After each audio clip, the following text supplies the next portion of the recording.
ಇನ್ನು petrol diesel ಅನ್ನ ಮಿತವಾಗಿ ಬಳಸಿ ಅಂತ ಪ್ರಧಾನಿ ನರೇಂದ್ರ ಮೋದಿ ಹೇಳಿಕೆ ನೀಡಿರುವ ವಿಚಾರವಾಗಿ ಶಾಸಕ ಬೆಳ್ಳೂರು ಗೋಪಾಲಕೃಷ್ಣ ಅವರು ಕೂಡ ಇವತ್ತು ಪ್ರತಿಕ್ರಿಯೆ ನೀಡಿದ್ದಾರೆ. ನನಗನ್ನಿಸುತ್ತೆ ಅದು ಯುದ್ಧದಿಂದ ಹಾಗೆ ಹೇಳಿರಬಹುದು ಅಂತ. ಆದರೆ ಬಹುಶಃ ಯಾಕೆ ಈ ಹೇಳಿಕೆ ಕೊಟ್ಟರು ಅಂತ ಜನತೆ ಹೇಳಿದ್ರು ಅಂತ ಜನ ಗಾಬರಿ ಆಗ್ತಾ ಇದ್ದಾರೆ. ಇದೇ ಮಾತನ್ನ ಪಂಚರಾಜ್ಯಗಳ ಚುನಾವಣೆ ಮುಂಚೆ ಹೇಳಬಹುದಿತ್ತು. ಚಿನ್ನ ಬಿಡಿ, ಅದು ಬೇಕಾದ್ರೆ ಶ್ರೀಮಂತರು ಖರೀದಿ ಮಾಡ್ತಾರೆ, ಬಡವರು ಖರೀದಿ ಮಾಡಲ್ಲ. ಆದರೆ ಉಳಿದದ್ದು ಕೆಲವು ಜನರಲ್ಲೂ ಆತಂಕ ಮೂಡಿಸಿದೆ. ದೇಶ ಫಾಸ್ಟ್ ಆಗಬೇಕು ಅಂತ ನೀವೇ ಹೇಳಿದ್ರಿ ತಾನೇ, ಈಗ ಮತ್ತೆ ಎತ್ತಿನ ಗಾಡಿಯಲ್ಲಿ ಹೋಗ್ಬೇಕಾ?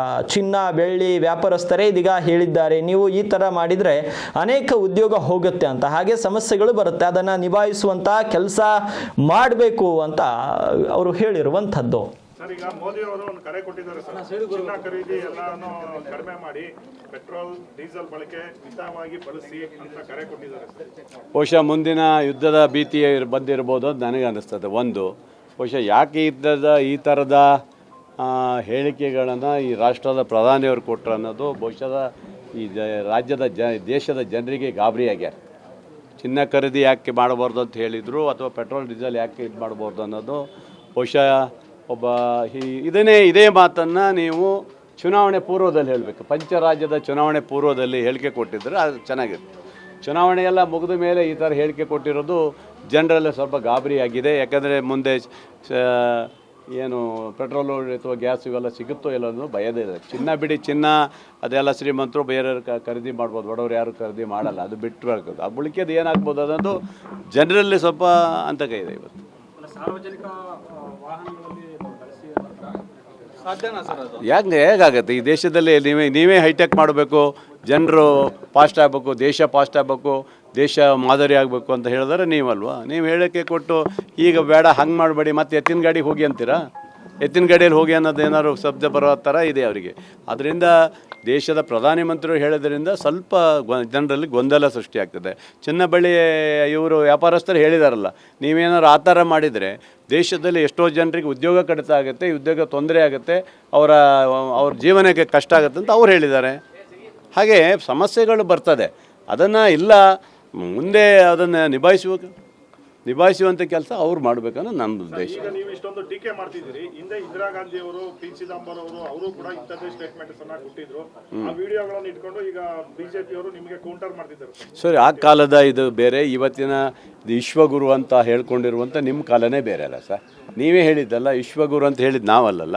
ಆ ಕಾಲದಲ್ಲಿ ಸಮಸ್ಯೆ ಇತ್ತು, ಅದನ್ನು ಎತ್ಕೊಂಡು ಬರಬೇಕಾದ್ರೆ ಭಾಳ ಭಾರವಾಗಿದ್ದನ್ನು ಎತ್ಕೊಂಡು ಬಂದಿದ್ದಾರೆ, ಮೇಲ್ವರಿ ತಂದಿದ್ದಾರೆ.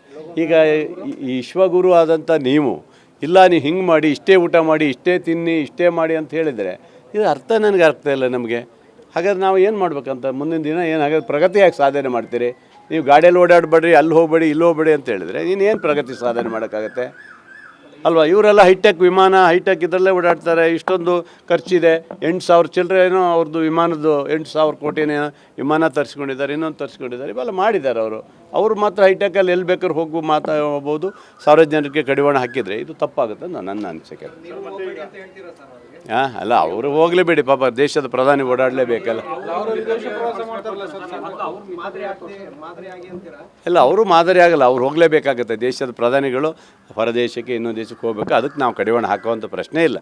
ಅವ್ರು ಯಾಕೆ ಕೇಳಿದ್ರು ಅನ್ನೋದು ಜನಸಾಮಾನ್ಯರಲ್ಲಿ ಸ್ವಲ್ಪ ತೊಂದರೆ ಆಗಿದೆ. ಈಗ ನೋಡಿ, ಈಗ ಉದಾಹರಣೆಗೆ ಗೊಬ್ಬರ ಸಿಗ್ತಾಯಿಲ್ಲ ರೈತರಿಗೆ ಗೊಬ್ಬರ ಸಿಗ್ತಾಯಿಲ್ಲ. 1 ಮೂಟೆ ಕೊಡ್ತೀನಿ ಅಂತ ಹೇಳ್ತಾ ಇದ್ದಾರೆ. 1 ಮೂಟೆ ಗೊಬ್ಬರ ರೈತ ಏನು ಬೆಳಿತಾನೆ ಇವತ್ತು?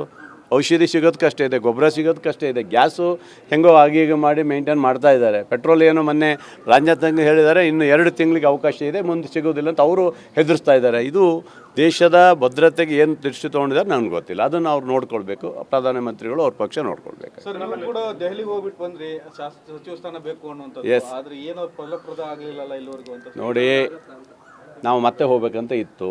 ಅದು ಮೊನ್ನೆ 6ನೇ ತಾರೀಕು ಹೊರಡಬೇಕಂತ ಇದ್ದಿದ್ದು, 5ನೇ ತಾರೀಕು ಕ್ಯಾನ್ಸಲ್ ಆಗಿದೆ. ಕೇರಳದಲ್ಲಿ ಇವತ್ತು ಚುನಾವಣೆ ಆಗಿ ಪಂಚಾಯತ್ ಚುನಾವಣೆ ಅಂತ ಕೇರಳದಲ್ಲಿ ಅಧಿಕಾರ ಬಂದಿದೆ. ಮುಖ್ಯಮಂತ್ರಿಗಳ ಪದವಿಯನ್ನು ಸ್ವೀಕಾರ ಆಗಬೇಕು, ಅಲ್ಲಿವರೆಗೆ ನಾವು ಹೋಗೋದು ಬೇಡ ಅಂತ ಸುಮ್ಮನೆ ಇದ್ದೀವಿ. ಆನಂತರ ಖಂಡಿತ ನಾವು ಅದಾದಮೇಲೆ ನಾವೆಲ್ಲರೂ ಡೆಲ್ಲಿ ಹೋಗುವಂಥದ್ದು ಇದೆ, ಹೋಗ್ತೀವಿ. ಯಾವಾಗ ಹೋಗ್ಬೋದು ಸರ್? ಆಗಬೇಕದು ಯಾವತ್ತು ಪ್ರಮಾಣ ವಚನ ಸ್ವೀಕಾರ ಮಾಡ್ತಾರೆ ಯಾರು ನಮ್ಮ ಕೇರಳದ ಮುಖ್ಯಮಂತ್ರಿಯಾಗಿ ಅವತ್ತು ಹೊರಡ್ತೀವಿ. ಅದ್ರ ಹಿಂದೆ 2 ದಿವಸ ಬಿಟ್ಟು ಹೊರಡ್ತೀವಿ. ಕೇಂದ್ರ ಸರ್ಕಾರ ನಡೆಸುವಂಥ ನೀಟ್ ಪರೀಕ್ಷೆ ರದ್ದಾಗಿದೆ ಸರ್,